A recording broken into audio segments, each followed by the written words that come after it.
Boa noite, companheiras, companheiros. No momento, estamos com 12 alunos já na sala. Hoje, nós estamos iniciando a aula 11 do módulo 3. A professora Marília Falso vai falar sobre a crise do neoliberalismo no Brasil. Gente, uma boa aula para todos vocês. A Marília, eu conheço, vou calar a boca aqui. É com você, Marília. Obrigada, Ernesto. Boa noite a todos e todas que estão nos ouvindo, e agradecer a presença de todos aqui, nessa oportunidade da gente trabalhar um pouco as questões que envolvem as crises, no caso do neoliberalismo, no Brasil.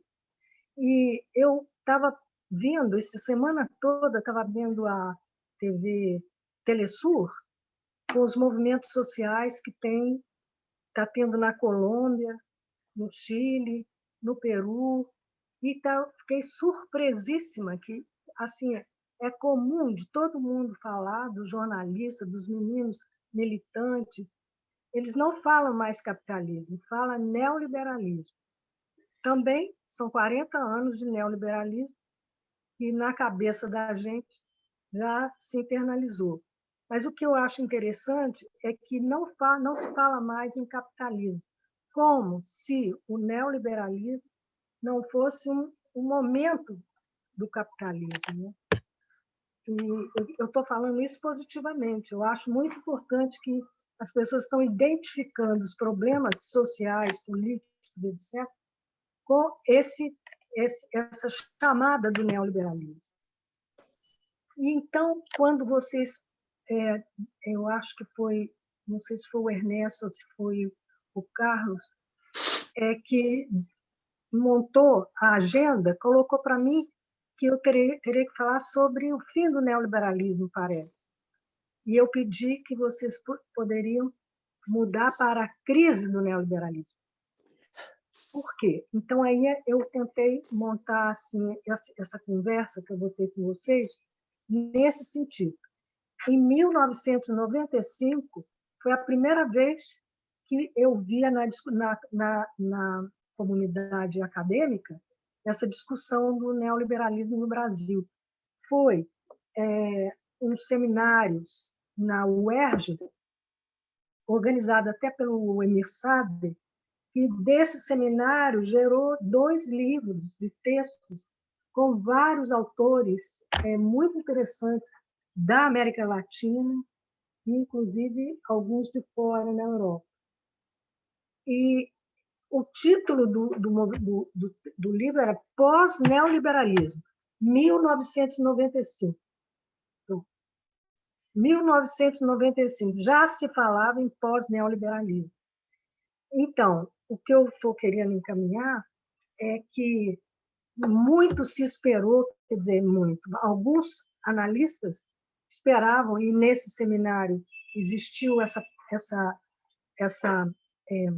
posição, de que o neoliberalismo seria um momento do sistema capitalista e que teria uma vida muito curta, mais curta do que os outros momentos ou etapas do capitalismo. Isso porque o neoliberalismo já estava, nessa época, bastante evidenciado o nível de desigualdade que ele produz. Então, até mesmo, e eu já falei isso uma vez que dei aula para vocês, um texto muito bom do Perry Anderson, que ele foi ele quem, marxista, e ele que dizia, olha, esse vai ser um momento muito curto do capitalismo, dadas as contradições que ele acirra dentro das sociedades capitalistas. Mas nada disso aconteceu. E tem um texto que eu já também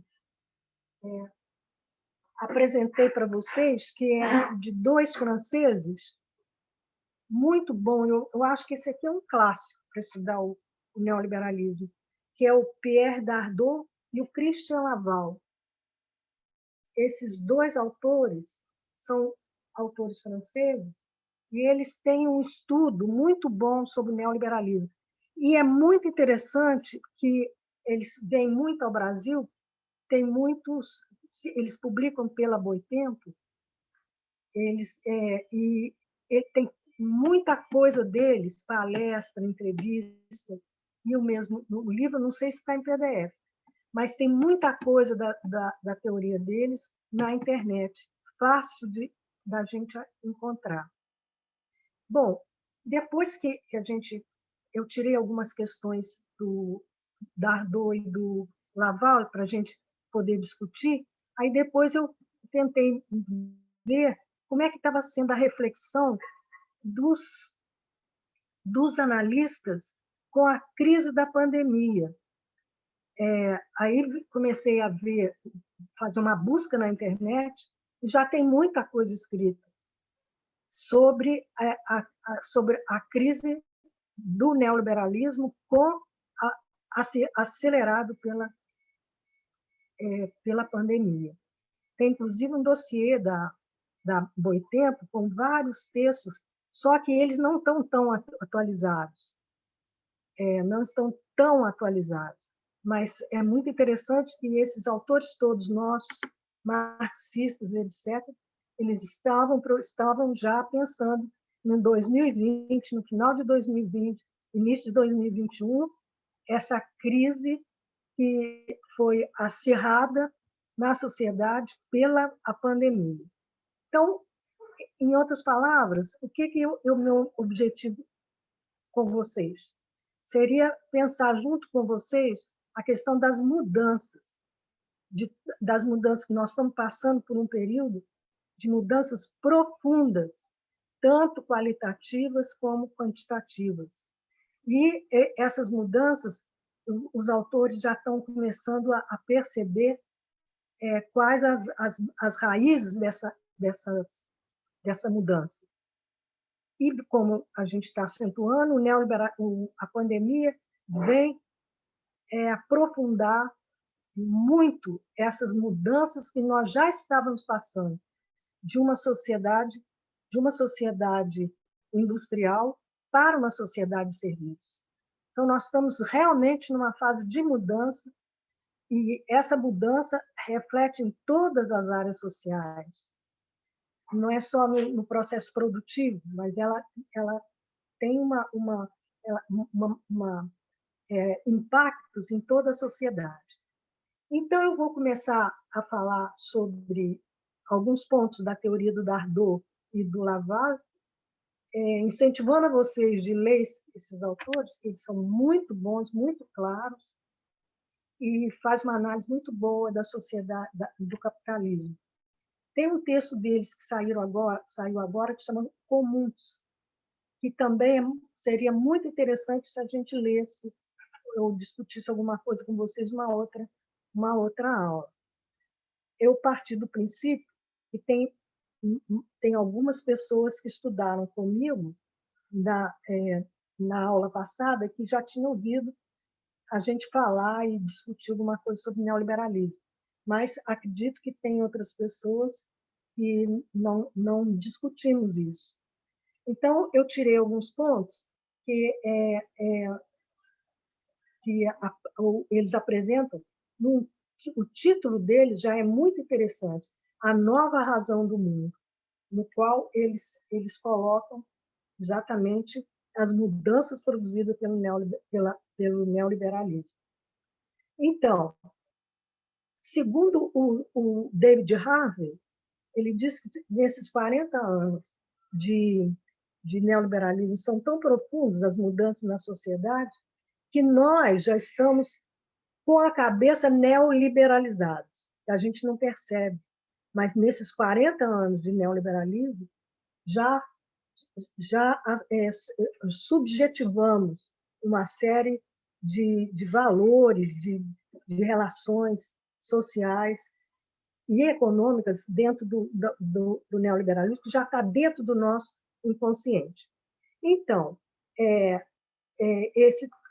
o que eu quero acentuar é que esse termo já está dentro da sociedade muito corrente, inclusive entre os jornalistas. Bom, as semanas passadas, o que se discutiu muito foi com a necessidade dos países resolver os impactos da pandemia. Eles têm recorrido constantemente ao Estado. E isso dá a ideia de que o neoliberalismo ele propõe um Estado mínimo, antepondo o Estado de bem-estar, o Estado mais solidário, mais ético. E o neoliberalismo ele vem se opor a essa política de um Estado, né, de um Estado de bem-estar. Então, com a pandemia, parece que os analistas estão vendo que a única solução que os países estão tendo é acelerar a intervenção do Estado. O que aconteceu? Aconteceu que isso, inclusive nos Estados Unidos, nas semanas passadas, o Biden divulgou esse plano Biden para poder resolver os problemas de uma grave crise que está vivendo os Estados Unidos.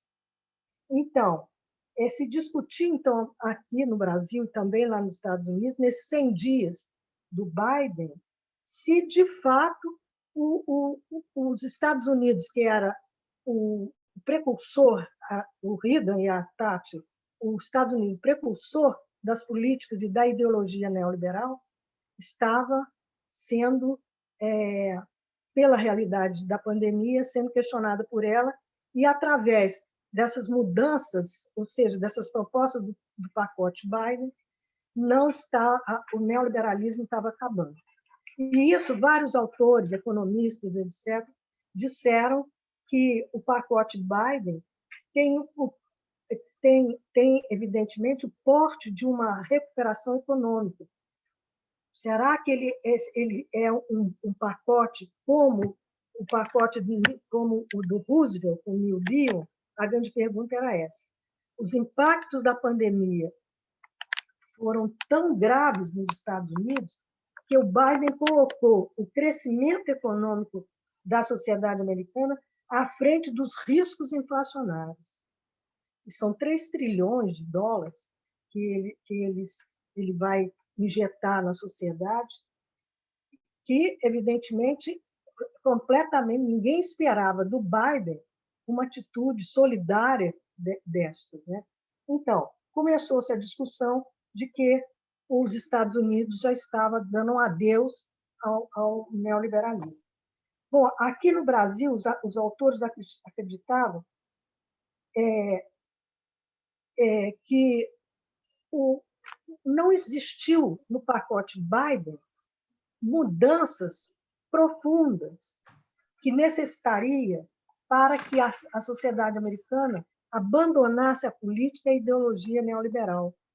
Ele injetou bastante recurso na economia da sociedade, bastante solidário numa série de pontos, mas ele não mexeu com pontos fundamentais da estrutura interna econômica da sociedade. Uma delas foi ele não mexeu nos salários dos trabalhadores. No salário dos trabalhadores. E aí é uma estrutura que não responde às necessidades de realmente uma mudança neoliberal. Bom, e aí a gente pergunta, o neoliberalismo, evidentemente que o Altman tem uma expressão que eu achei muito interessante, quando ele diz que o neoliberalismo, que o que aconteceu nos Estados Unidos, o que está acontecendo, é que está se salvando a economia americana por causa da competição que vem aí fortíssima com a China, e, evidentemente, os Estados Unidos têm que ter condições para enfrentar essa competição.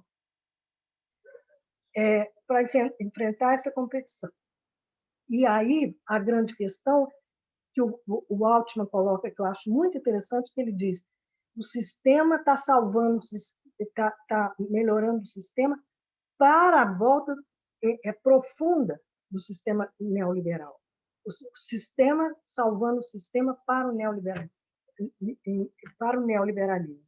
Então, é uma fase importante de recuperação econômica, mas não é um adeus às políticas neoliberais. Bom, aí a gente sabe, né, que as políticas neoliberais elas questionaram a proteção social, o direito trabalhista, o pleno emprego e o poder dos sindicatos no período do Fordismo na Europa. Então, o estado de bem-estar que os Estados Unidos não conseguiu construir agora, com a pandemia, eles foram bastante desnudados. Eles têm um problema seríssimo de desemprego, além do desemprego, as questões da saúde. Eles não têm como nós temos aqui uma saúde pública. Então, eles tiveram problemas gravíssimos dentro de um contexto de inflação. Enfim, o que eles estão fazendo não é e não vai ser uma negação das políticas neoliberais. O neoliberalismo, então, transforma profundamente o capitalismo. Como? Transformando as sociedades. Nesse sentido, o neoliberalismo não é apenas uma ideologia, ele é um tipo de política econômica, ele é um sistema normativo que ampliou sua influência no mundo inteiro, estendendo a lógica do capital a todas as relações sociais e a todas as esferas da vida. Com a crise de 2008, que foi uma enorme crise financeira, nem ela conseguiu abalar o neoliberalismo. A China, nesse período, a China recupera o capitalismo. E o neoliberalismo, evidentemente, ela conseguiu ultrapassar a crise.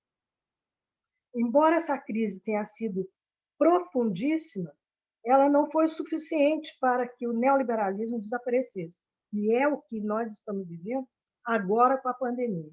Será que essa crise econômica, essa recessão internacional, essa crise mundial, será que ela vai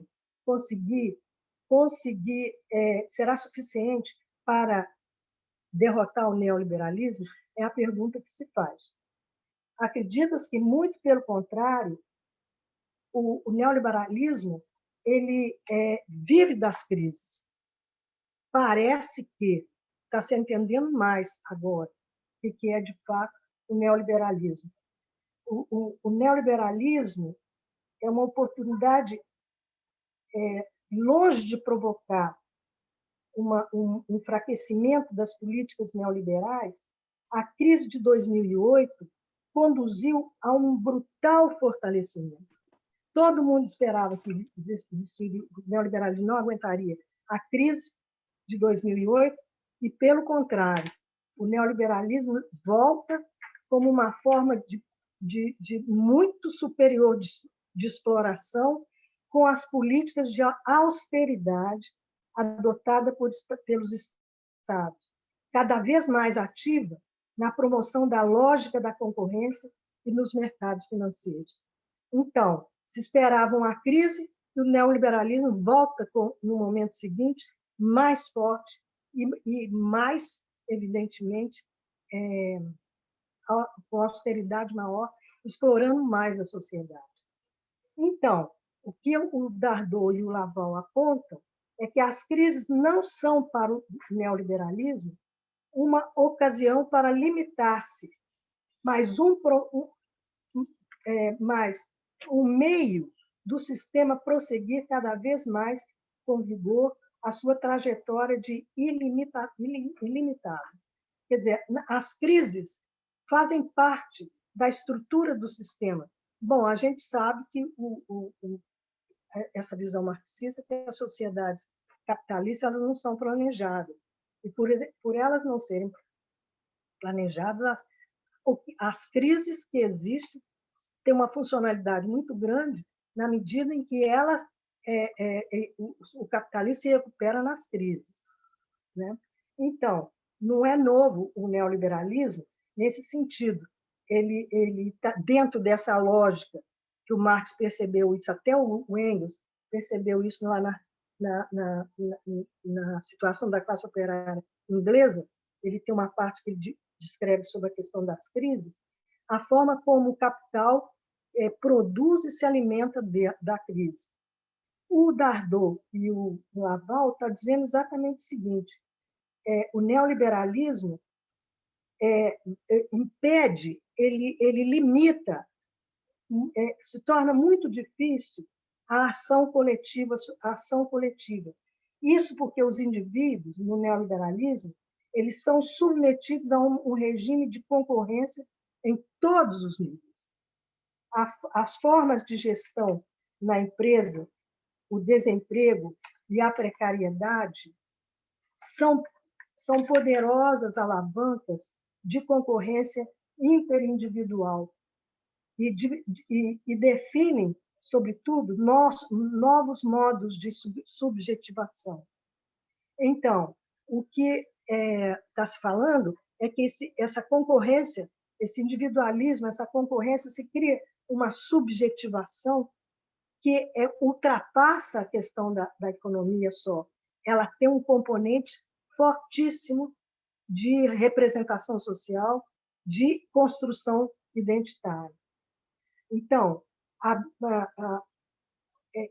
quais são os pontos que eles anotam que pode mostrar e exemplificar essa questão da subjetivação dentro do neoliberalismo? Então, eles chamam a atenção, um exemplo é a abstenção eleitoral, que é muito grande nesse período do neoliberalismo. Houve uma enorme derrota dos sindicatos e uma dessindicalização. Outra coisa, está muito acentuado na Europa, sobretudo, a questão do racismo. Que tudo isso, a xenofobia muito forte, o desemprego muito forte, criando dentro da sociedade uma destruição das condições do coletivo e, por consequência, levando ao enfraquecimento da capacidade de ação do social, dos indivíduos contra o neoliberalismo. É uma sociedade com muitos problemas, com muita precariedade, com muito acentuada as questões do desemprego e do miserabilismo que é criado dentro da sociedade neoliberal, de tal maneira que a sociedade é uma sociedade que vive com medo de perder emprego, com medo de ser preso, com medo. O medo domina muito a sociedade nesse momento do neoliberalismo. A sociedade neoliberal, então, o que eles querem enfatizar é que produz uma subjetividade marcada pela concorrência, pelo egoísmo social e a negação da solidariedade. Essa subjetividade constatada no neoliberalismo podem desembocar em movimentos reacionários, ou até mesmo do neofascismo, como nós estamos já observando várias sociedades, inclusive Estados Unidos com Trump, e nós aqui com esse demente que está em Brasília, e vários outros pela Europa. O neoliberalismo tem acentuado a volta do autoritarismo e do neofascismo. A sociedade, então, é concebida para os neoliberais como uma empresa constituída de várias empresas. Isso, para funcionar, necessita de uma nova subjetividade, que não é mais aquela do sujeito produtivo ou das sociedades industriais. A escola vira uma empresa, a saúde vira uma empresa. Dentro do neoliberalismo, tudo se torna uma empresa, de tal maneira que é muito difícil a organização do coletivo. Talvez seja isso que o David Harvey chama de que já está na nossa cabeça, né? Toda essa subjetivação de uma sociedade altamente individualista, competitivo, extremamente competitivo, no qual o Dardot e o Laval chamam que existe a criação de um novo sujeito. Esse novo sujeito neoliberal é um homem totalmente individualista, competitivo, inteiramente imerso na competição mundial e muito individualista. Então, o neoliberalismo está longe de ser uma ideologia. O neoliberalismo configura-se como uma racionalidade política global e ele faz intervenções dentro da própria sociedade. Essa, pois, seria a nova razão do mundo, posta pelos dois autores franceses. Então, aplicando a esse modelo de empresa, o que se impõe em todas as instituições, usando um dispositivo concreto como uma gestão de Estado. Parece que todas as empresas elas têm uma gestão muito parecida com a gestão do Estado, que deve-se compreender que o neoliberalismo, como uma forma de intervencionismo governamental, é um modo de governo, é um tipo de governança muito particular. Então, o neoliberalismo cria, para os dois autores, o Pierre Dardot e o Laval, o neoliberalismo cria uma nova racionalidade capitalista. Talvez seja isso que está todo mundo não falando mais no capitalismo, falando mais no neoliberalismo, porque é um capitalismo neoliberal. Não acabou o capitalismo. Ele segue as bases fundamentais do capitalismo. Então, o neoliberalismo é uma racionalidade capitalista que atua em dois sentidos. Primeiro, considera que todas as relações sociais e humanas devem ser regidas pelo princípio da concorrência. E segundo, o modelo empresa se impõe a todas as instituições, mediante um determinado disposições concretas, como a nova gestão pública do Estado. A competitividade se tornou, nos dias de hoje, um princípio de funcionamento social, um princípio normativo generalizado para toda a sociedade. Em alguns países, a competitividade se tornou um princípio constitucional. Todos os sujeitos políticos passam a funcionar como uma empresa. Aí eu já falei, a escola, a sociedade, a saúde, a previdência social. Então, a escola hoje, como ele diz, não fabrica mais subjetividades, mas sim recursos humanos. Para os neoliberais, tudo tem um fundamento racional, né? Quer dizer, na racionalidade competitiva. Os homens têm que transformar em empreendedores e inovadores. Essa é a lógica que se propõe do sucesso dos homens na sociedade. É uma lógica competitiva e a constante chamada para as inovações. Tem muitas outras coisas que eles falam, eu só tirei esse ponto, porque nós falamos da crise do neoliberalismo, então eu queria acentuar exatamente isso, que para o Dardot e o Laval, o neoliberalismo ele ele se nutre das crises que ele mesmo produz. Então, aí nós vamos agora, eu selecionei 3 autores, 4 autores, tem 5 autores aqui, mas acho que não vai dar tempo de falar tudo. O que eu queria falar para vocês é que nessa linha de análise, eu gosto muito do Ricardo Antunes, eu trabalho com o Ricardo há um certo tempo. Ele tem um número de trabalhos, de livros muito importantes. Esse aqui é Infoproletários, a degradação real do trabalho virtual. Esse livro dele é muito bom. Ele tem muitos livros, ele publica pela Boitempo, é um sociólogo muito preocupado com o mundo do trabalho. Eu trabalho com os textos dele há muito tempo. E o que é importante é que estes autores eles têm um conhecimento público. Isso significa que tudo que eles produzem, eles põem na internet. E isso é muito importante para o enriquecimento dos nossos estudos. E tudo isso que eu estou falando para vocês, vocês vão ter facilidade de encontrar na internet. Depois eu vou fazer os textos que eu usei e mando para vocês pelo e-mail. Pelo site da Marisa Letícia. Então, agora, eu queria só anotar alguns pontos que eu reli, aliás, do Ricardo Antunes, quando ele faz uma aula inaugural na PUC de São Paulo para o curso de serviço social.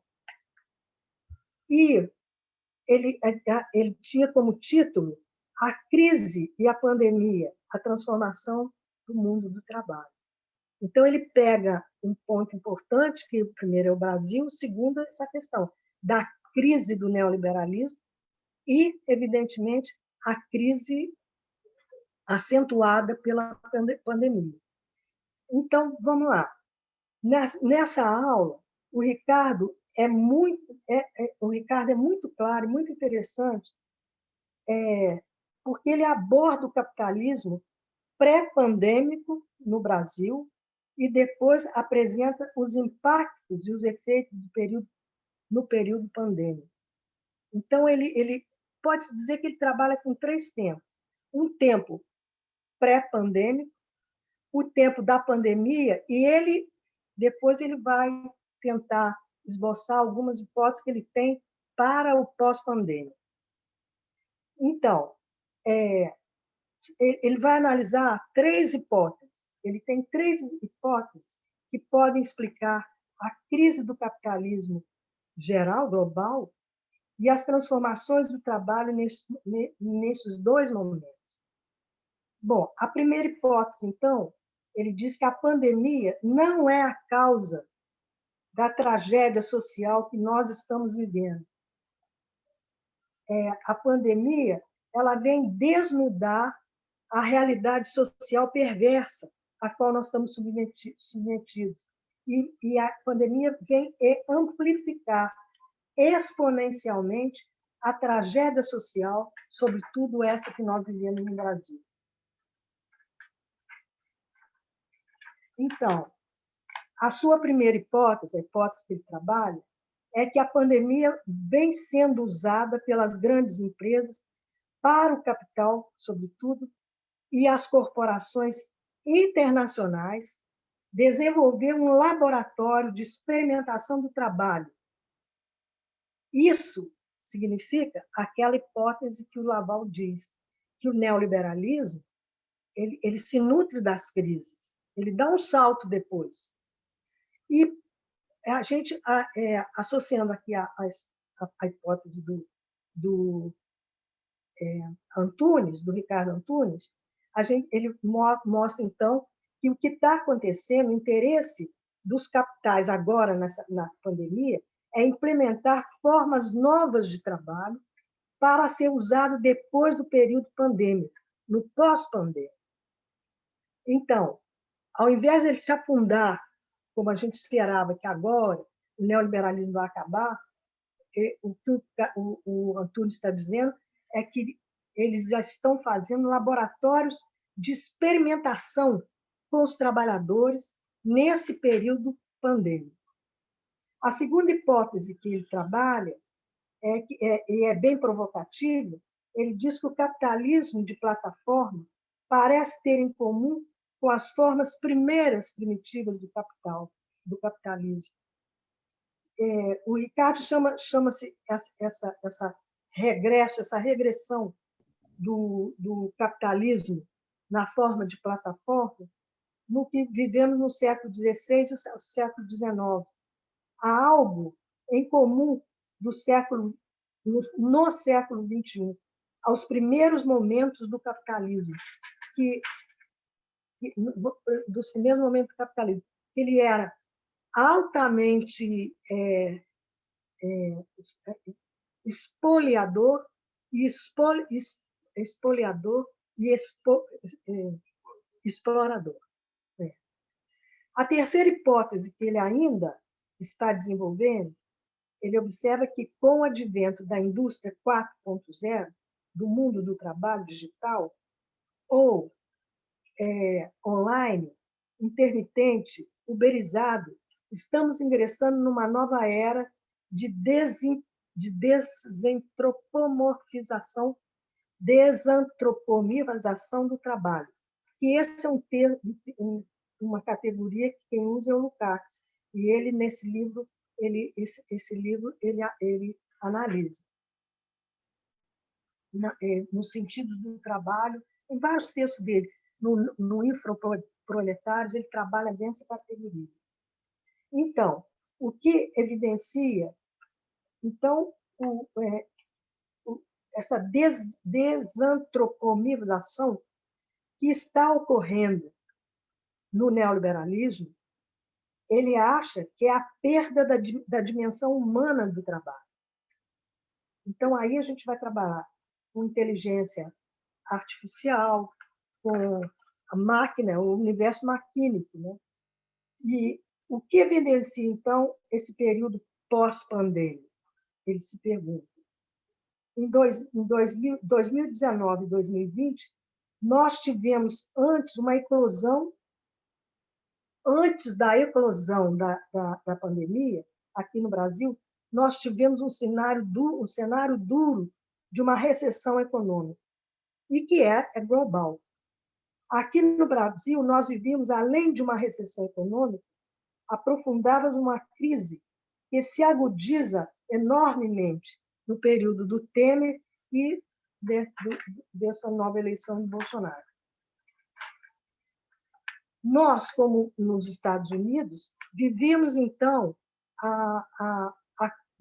duas crises. A crise política, aberta por esse governo eleito em 2018, e esse trágico resultado que nós tivemos é uma crise política. Então, nós temos, e eu acrescentava aqui ao Ricardo, que nós temos ainda a tal crise seríssima ambiental e uma seríssima crise social. Mas ele fala disso mais à frente. Antes, então, da pandemia, nós já vivenciávamos altos índices de informalidade, precarização e desemprego. Presenciávamos também uma miríade de trabalhos intermitentes, ocasionais, flexíveis e etc., além da evidência de uma taxa explosiva de desemprego. Quando se junta o desemprego aberto, que estava em torno de 14 milhões, com o desemprego oculto, quer dizer, oculto, o desalento, chegávamos perto de 20 milhões, as estatísticas oficiais, os dados oficiais, os 20 milhões de subocupados, desocupados e subutilizados.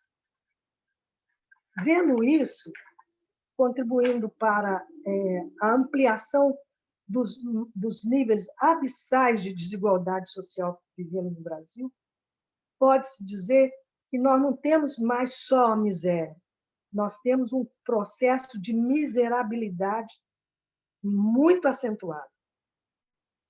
É a volta da fome, enfim, a volta de todos esses ganhos que nós já tínhamos tido no governo do PT e que agora está voltando acentuadamente nas grandes cidades brasileiras. Então, o Ricardo Antunes ele chama atenção que nessa era do neoliberal, o léxico do capital, que já estava em curso com suas adulterações em relação ao significado real das palavras trabalho, então ele chama atenção que é necessário o trabalhador observar que ele não é mais chamado de trabalhador. E nós já discutimos isso aqui uma vez. Eles se tornam colaboradores, parceiros, e não operários, explorados. E evidentemente, é o que nesse novo léxico eles querem escamotear. Devemos, então, outra coisa é que ele chama a atenção que os empresários gostam de divulgar que os trabalhadores agora têm o privilégio de ser também um empreendedor. Então, essas novas conceituações do trabalhador, que são usadas adulterando o significado profundo do trabalho, já é no Brasil extremamente frequente. E, enfim, no período pós-pandêmico, nós já usávamos esse processo.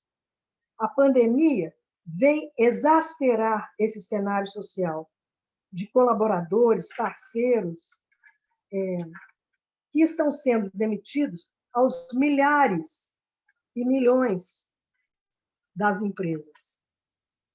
Só no ano passado, 2020, chegamos a perto de 10 milhões de trabalhadores desempregados. Os parceiros poderiam optar em reduzir salários ou reduzir jornada. Era a opção do trabalhador. Ou ele vai reduzir salário e reduzir a jornada, ou ir para o desemprego. Bom, foi nesse contexto que o trabalho de plataformizado, uberizado, desculpa, mas eu tenho que tomar água.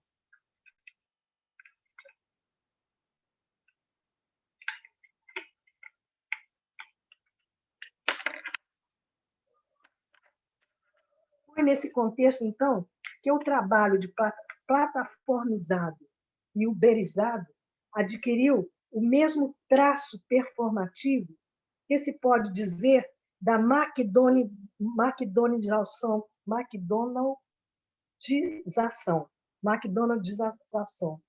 do trabalho fast food. É o trabalho uberizado. Então, ele diz uma coisa interessante. Nós tivemos um trabalho taylorista, fordista, toyotista, e agora nós temos o trabalho uberizado. Com a pandemia, esses índices de desemprego explodiram e a informalidade, que aqui se chamou de invisíveis, são milhões de mulheres e homens trabalhando de forma independente e informal. Enfim, em 2020, o IBGE publicou uma informação mostrando que há uma redução dos índices de informalidade.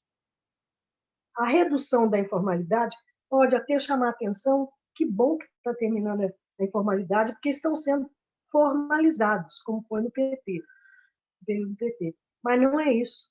A redução da informalidade era explicada porque também nesse universo do trabalho informal, o desemprego estava se ampliando. Então, trágico cenário econômico, social e político brasileiro criou um novo personagem nessa tragédia, o informal desempregado. Muito bom isso do Ricardo Antunes. O informal desempregado ou desempregado. Aquele informal que não tem mais trabalho nem na informalidade. Agora, na pandemia, isso ficou muito acentuado, ampliando o contingente de miserabilidade, pobreza e miserabilidade. Eu estou cansada de ouvir quando eu saio na rua: moça, eu estou com fome. Moça, eu estou com fome. É aqui em Ipanema, Rio de Janeiro, onde que, evidentemente, imagina os outros as outras cidades ou bairros, etc., como está a situação da pobreza. Então, a Folha de São Paulo, no ano passado, publicou uma matéria dizendo que temos um contingente de 30 milhões de miseráveis. Não são 30 milhões de pobres, mas 30 milhões de miseráveis, que hoje é o que a gente está falando, passam realmente fome. Foi nessa contextualidade que a pandemia nos atingiu em cheio. As corporações, as grandes empresas, elas sabem melhor do que ninguém que a força de trabalho é uma mercadoria especial. É uma mercadoria especial. Esse é o Marx, no primeiro capítulo do Capital, mostra com bastante profundidade essa mercadoria especial que é o trabalhador. E o Ricardo pega essa questão marxista e mostra que por que as corporações e as empresas reconhecem que o trabalhador ele é a sua principal mercadoria, porque ela impulsiona, evidentemente, a produção e, evidentemente, produz um valor e um sobrevalor. Então, é lógico que a mais importante mercadoria para os empresários é verdadeiramente os trabalhadores. Mas os capitais aprenderam também que aprenderam também a lidar com essa massa de trabalhadores desempregados, sobrantes e miseráveis. Eles têm eles têm um contra, tem um pró e um contra, não é isso? Eles o pró e o contra. Deixa eu lembrar o que eu escrevi aqui. O pró, eles têm que lidar com o pró, que é a importância do trabalhador produzir valor. E o contra é que ele vai fazer greve e que ele vai insistir pelos seus direitos sociais. Então, aqui se apresenta, então, nesse quadro pré-pandêmico, sobretudo, no período pandêmico, a pandemia permitiu as grandes corporações criarem um verdadeiro laboratório de experimentação do trabalho, como nós já falamos, com vista às vantagens que o capital vai conseguir implementar no período pós-pandêmico. A engenharia do capital, comandada pelas corporações globais, essa engenharia está cada vez mais focada a uma decisão global continuada de testar novas formas de exploração do trabalhador. Então, isso porque nós estamos, e aí vocês já falaram do Dalmor, que é realmente um excelente autor, eu andei lendo, mas não dá para falar aqui tudo. Nós deveríamos realmente voltar a discutir o Dalmor. É muito interessante, porque nós estamos nesse capital financeiro, na hegemonia desse capital financeiro, que é o mais ascético e é o mais destrutivo de todas as suas, do capital industrial, do comercial, do agrário. Este capital financeiro é o mais ascético e o mais destrutivo.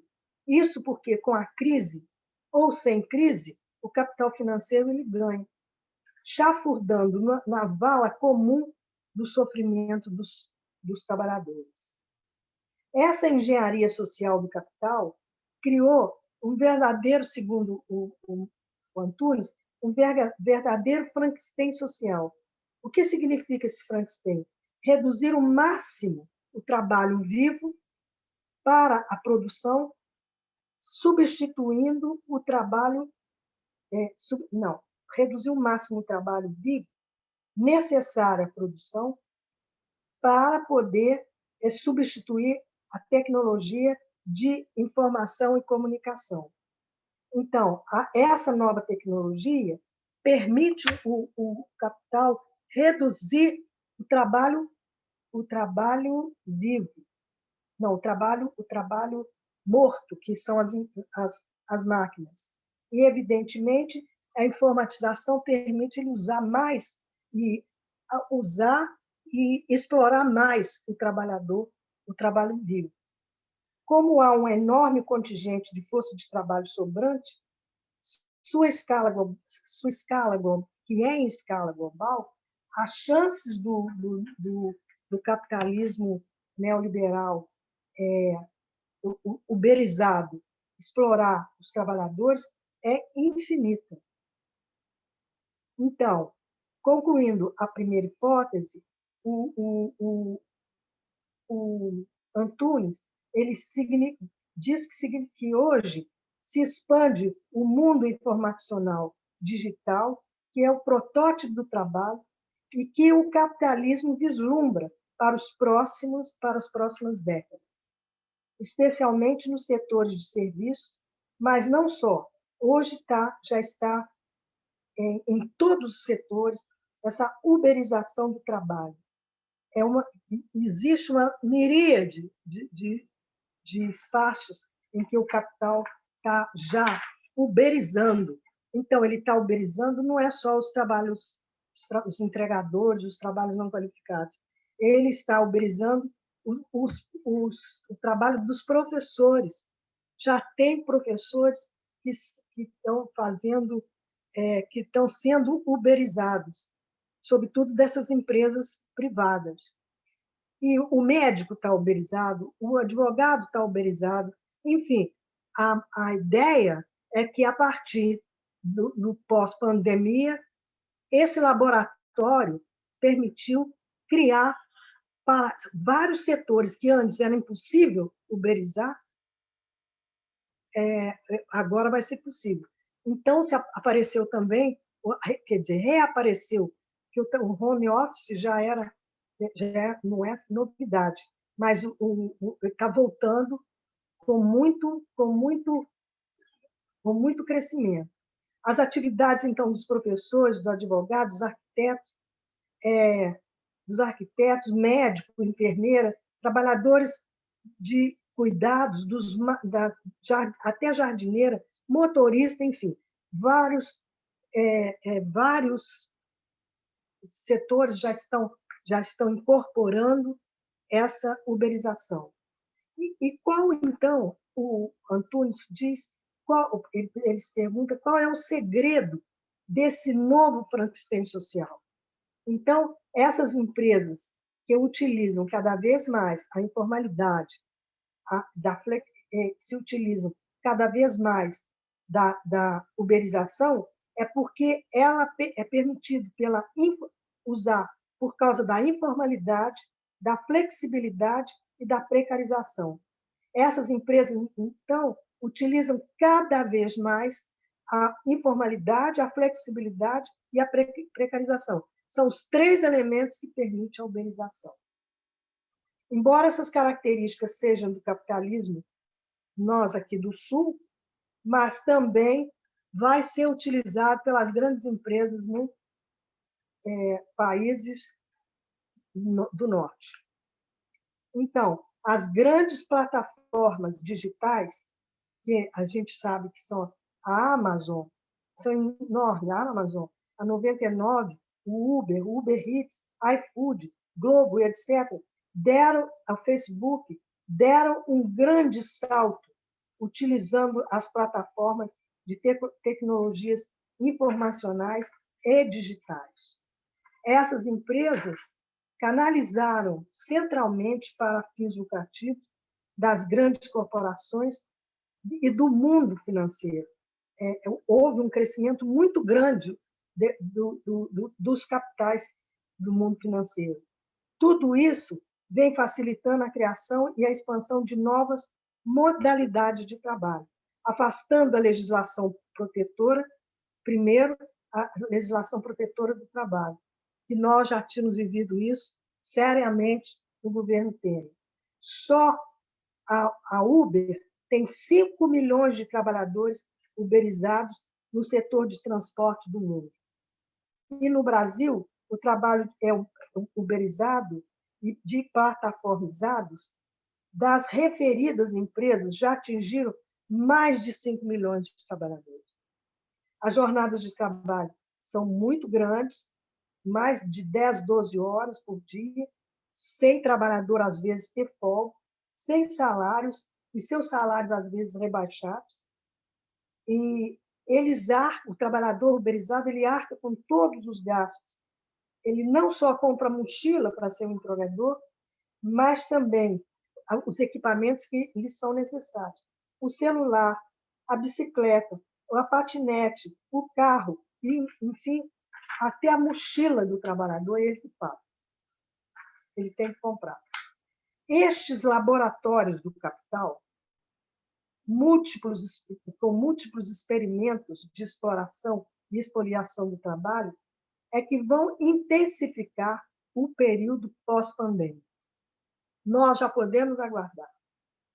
Ele chama, então, que é a volta de uma escravidão, mas desta vez é uma escravidão digital. Dessa forma, os trabalhadores estão fragmentados, dificultando muito as ações coletivas. Bom, eu vou parar por aqui, porque eu vou tentar entrar em alguma questão muito interessante do Postman. Eu gosto muito do Mark Postman. O Postman é importante também, que ele mesmo diz, o meu conhecimento é público. Tem muita coisa publicada do Mark Postman. Tem muita entrevista, muitos textos, muitos vídeos. E ele agora está dirigindo o Instituto Lula, com muitas atividades muito interessantes, eu não sabia. Bom, o Postman diz o seguinte, acentuando que nós estamos vivendo uma grande mudança. A mudança que nós estamos vivendo nessa época de hoje são profundas na história brasileira e na história do capitalismo, que pode ser comparada, segundo Postman, àquelas mudanças que ocorreram na década de 1880 com a libertação dos escravos, ou a abolição da escravatura, ou então, em 1930, com a crise de 29, quando o país começou a um processo de industrialização, que o Getúlio conseguiu dar uma volta por cima da crise de 29 e 30. Ao invés de mergulhar na crise, o Getúlio passou por cima da crise e industrializou, tentou fazer as políticas industrializantes no Brasil e conseguiu dar um pulo dentro da própria crise. Então, nesse período de 80, evidentemente, a libertação dos escravos era uma posição dos progressistas, né, dos progressistas e dos abolicionistas, que eram progressistas. Então, é uma diferença desses dois momentos históricos para o que nós estamos vivendo hoje. As mudanças que estão se dando aqui no Brasil hoje, segundo Mark Postman, que está se dando em diversos níveis, que vão desde o perfil demográfico, que está mudando, o nosso perfil demográfico, passando pela estrutura de classe, pelo funcionamento do trabalho, da economia, e chegando até a dinâmica das cidades. Então, desculpa.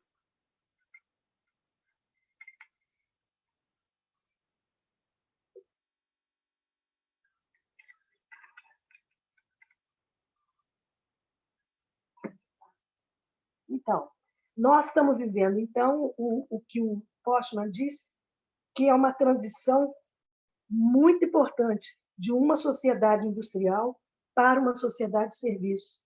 E essas mudanças, em 1880 e 1930, foi capitaneada pela esquerda.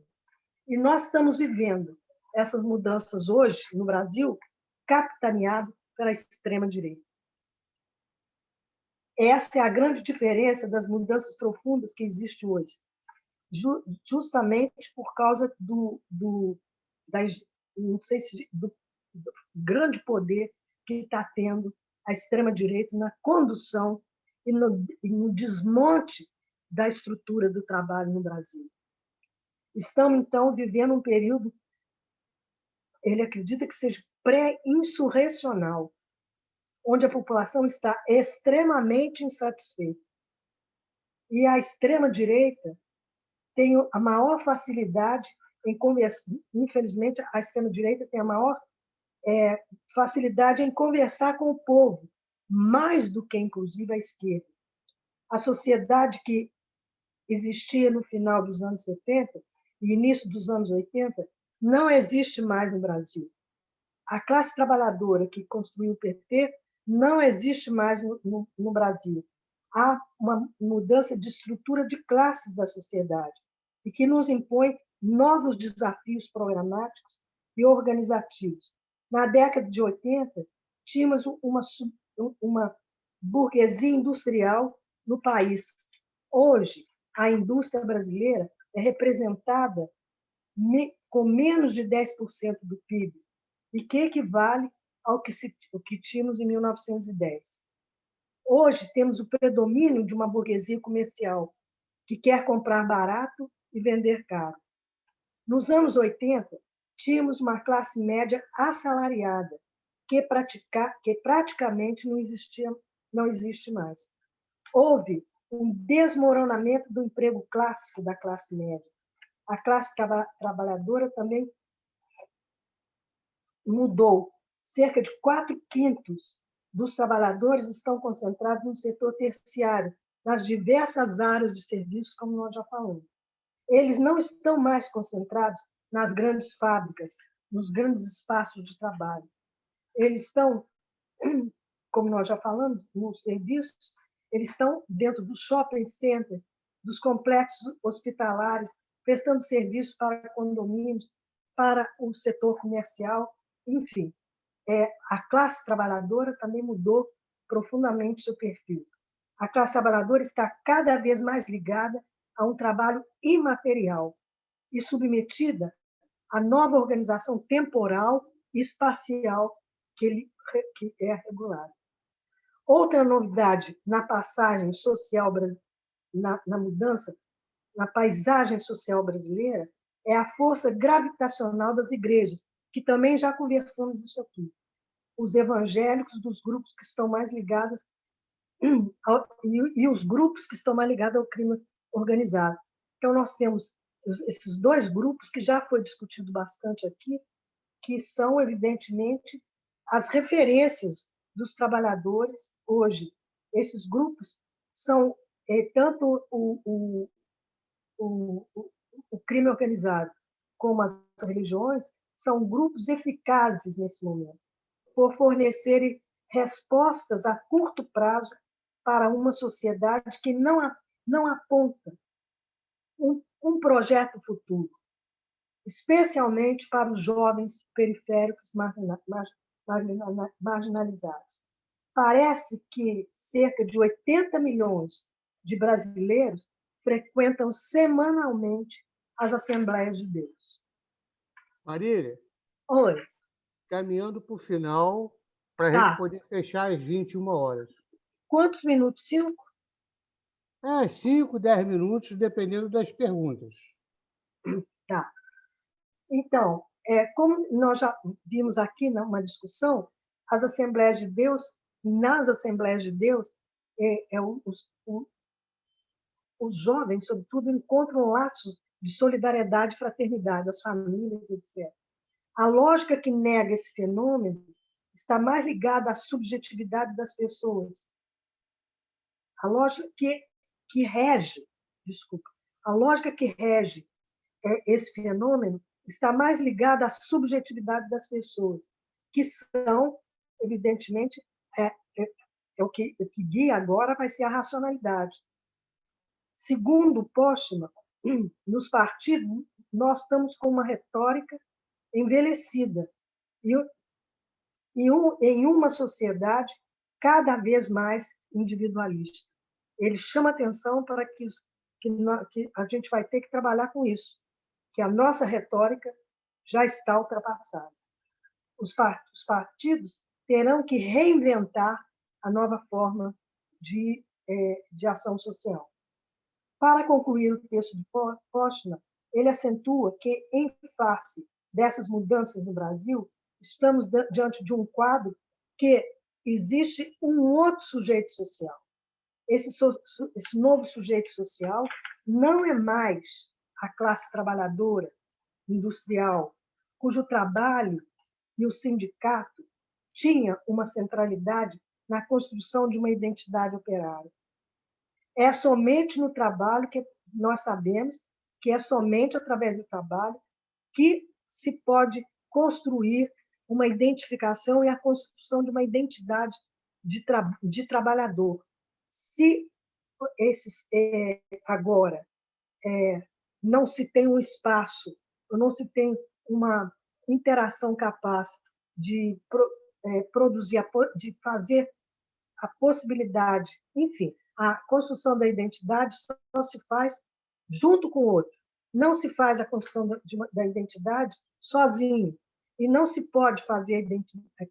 Os trabalhadores estão divididos do jeito que estão. Está sendo muito difícil pensar na construção de uma identidade de trabalhador. Por isso, eles compram essa ideia de colaborador, eles compram essa ideia de enfim, que, de fato, obstrui, escurece, apaga a sua dimensão mais importante, que é ser trabalhador na plena envergadura do seu papel. Então, é somente no trabalho que poderá construir essa identidade. Antes, o metalúrgico, a gente perguntava, o metalúrgico tinha um espaço de trabalho, tinha uma função, tinha uma profissão. E aí você perguntava, o que você faz? Ele fala, eu sou eletricista, sou ferramenteiro, sou metalúrgico. Ele tinha uma função e até um posto de trabalho. Né? Hoje, o trabalhador ele faz várias atividades. Então, ele é chofer de manhã, do Uber, de tarde, ele é vendedor de quentinha, de noite, ele sai com a mulher para vender como se chama? Produtos de maquiagem, produtos de beleza. Então, você pergunta o que ele é, ele não sabe. Ele tem tantas atividades que ele não tem uma atividade que lhe é central. Ele não sabe que tem como profissão. E, por isso, não faz um processo de identificação com nenhuma dessas atividades. Ele é aquela que se fala muito, os meus alunos falam muito, é na viração. Ele, através da estratégia de sobrevivência, o que meus alunos falavam, na viração, ele constrói a sobrevivência cotidiana.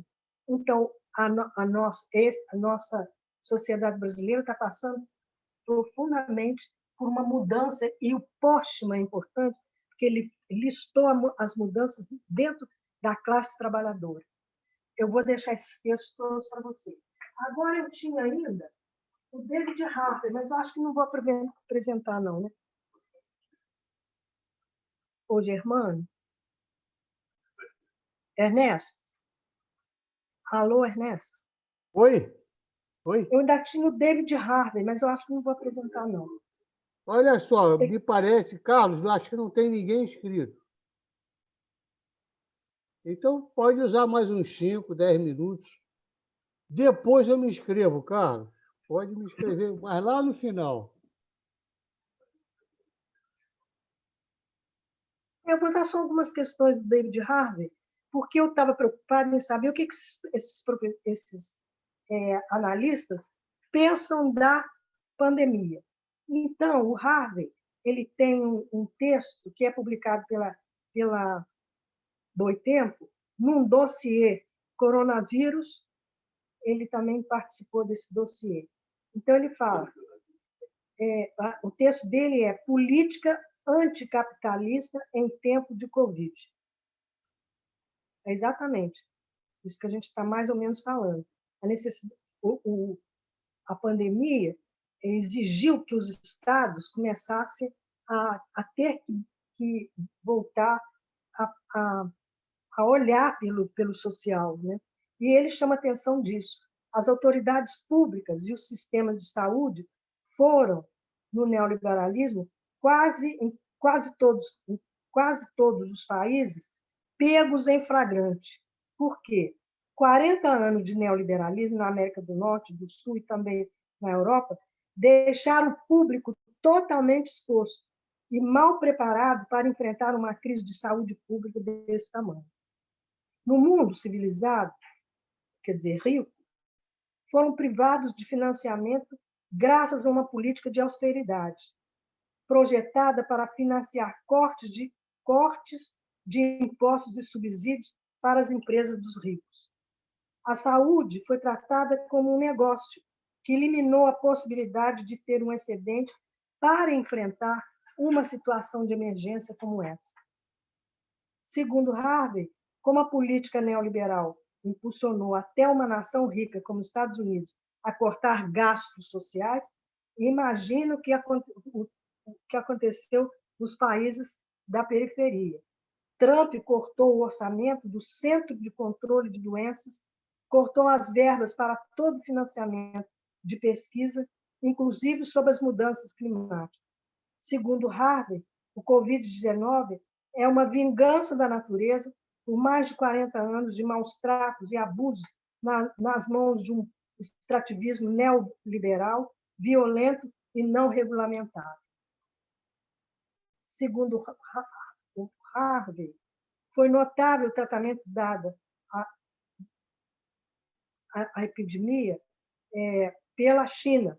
Foi adotado um rígido confinamento na região de Wuhan, de modo que o vírus não se propagou por toda a China. O confinamento foi um rígido confinamento geográfico e foram aplicadas medidas draconianas para conter o vírus. É impensável isso em qualquer país do Ocidente. Os impactos, segundo ele, foram alarmantes em todos os países. A gente sabe. O turismo foi um do setor é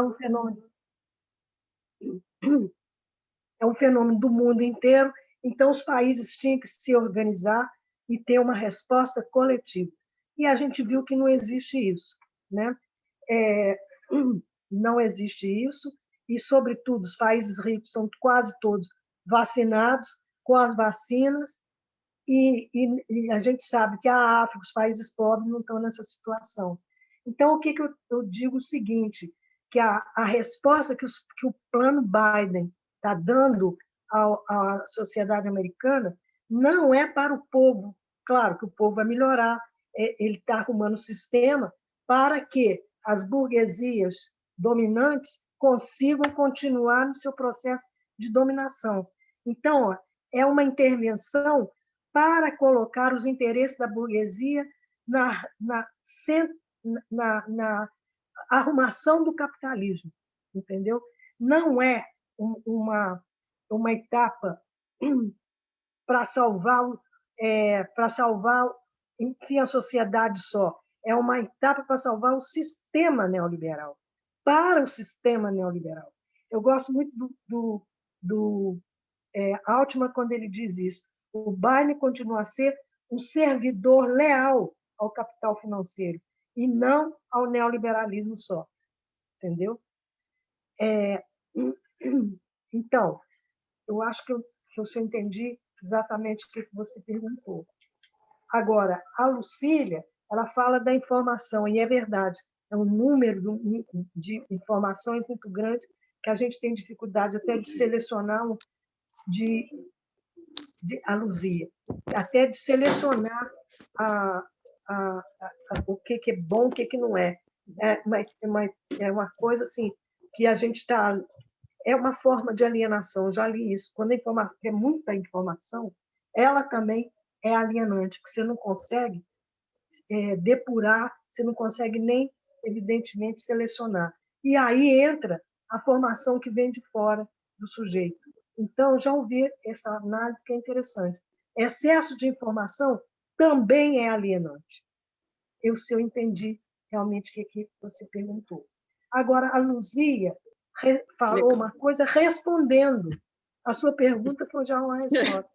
Eu acho, é a politização das pessoas, a politização da sociedade, é a informação aí política, entende? Quer dizer, não se faz essa mudança sozinha, sem os partidos, sem as escolas, sem a sociedade como um todo. Isso aí. É só isso que eu acho que, nesse momento, eu posso falar. E a Maria Luísa, eu agradeço, ela acentuou o ultra-neoliberalismo, tudo bem. Então, pode terminar. Parabéns pela aula. Obrigada. Boa noite a todos. Parabéns. Abre o microfone, Ernesto. Olha só, eu vou parar a gravação. Antes, eu vou fazer um lembrete. A nossa próxima aula é com o companheiro Carlos Roquet. Oba! É com ele. Agora a bola está com ele. qual é o assunto? Qual vai ser o tema da aula, que eu já não estou lembrando mais? O papel do... Vai lá, Ernesto. A Covid vai vencer o Bolsonaro? O vírus vai derrubar o sistema? Será? Carlos, pô, é uma batata quente, meu companheiro. Ajudou a derrubar o Trump. Então, vamos ver, vamos ver. Foi difícil. Foi difícil.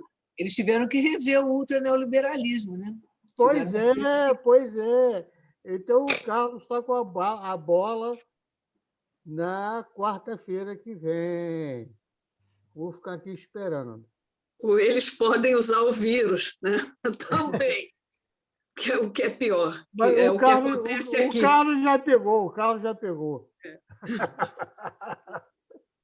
A gente tem que aproveitar o vírus agora e fazer política, porque depois que acabar... Aliás, hoje eu conversei com o Carlos aqui em casa, na porta de casa.